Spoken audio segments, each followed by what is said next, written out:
Good afternoon, my name is Jordan Lambert, market analyst at Gelatomo Management.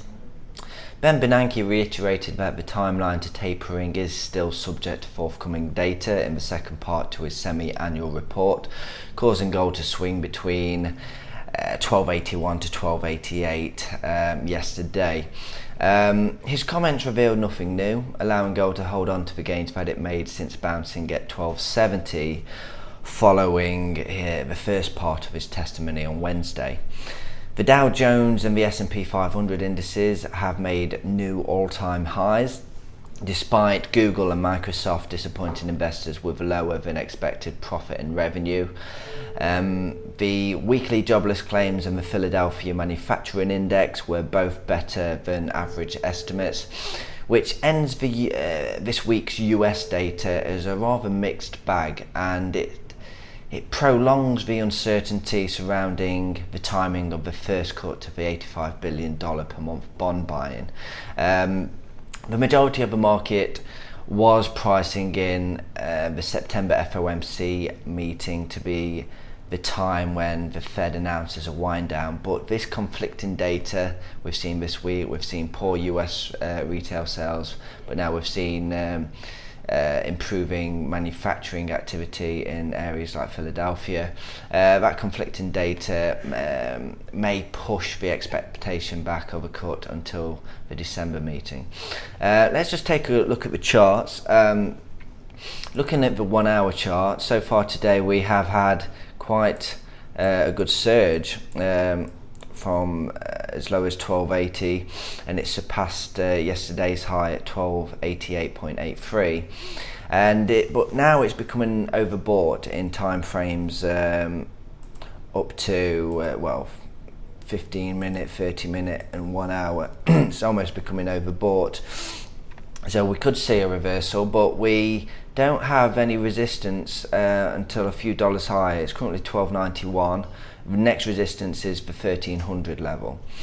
That was achieved during Bernanke's comments on Wednesday. So let me just draw a line here. This green horizontal line shows the resistance level.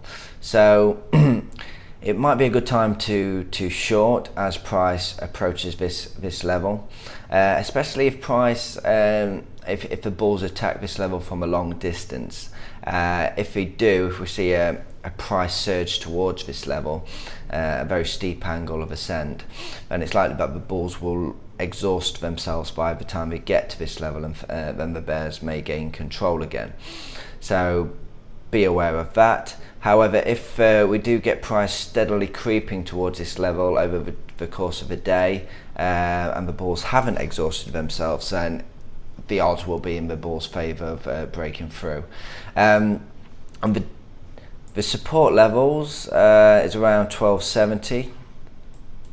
I'll just highlight that as yellow so it differentiates it. So if we do see a plunge in the market to this level, have relative confidence it's going to bounce at least once, because it has now established itself. We've had a bounce here, and this is the second bounce that we saw on Wednesday. So it's very possible that now it's established itself as a support level, we could get another bounce. And also we have a short-term bullish trend line starting from 1270, connecting one, two, three, four, almost five touches of price.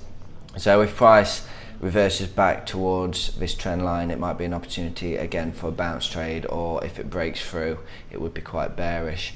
If we do get a push up through resistance with conviction, if the bulls can really force through 1300, it could yield quite a powerful move, because the long-term bearish trend line that I drew yesterday on the daily chart is sitting just above this 1300 level. So if we get a push with conviction through 1300, it could we've not only got a breakout of resistance trade, we've also got a breakout of a bearish trend line.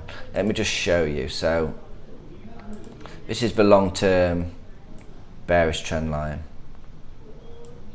like so. And if I zoom in on the 1 hour chart or the 4 hour, you can see that if price does burst through this green horizontal line, which illustrates the 1300 resistance level, it's not only a strong technical level, it's a psychological level of resistance as well.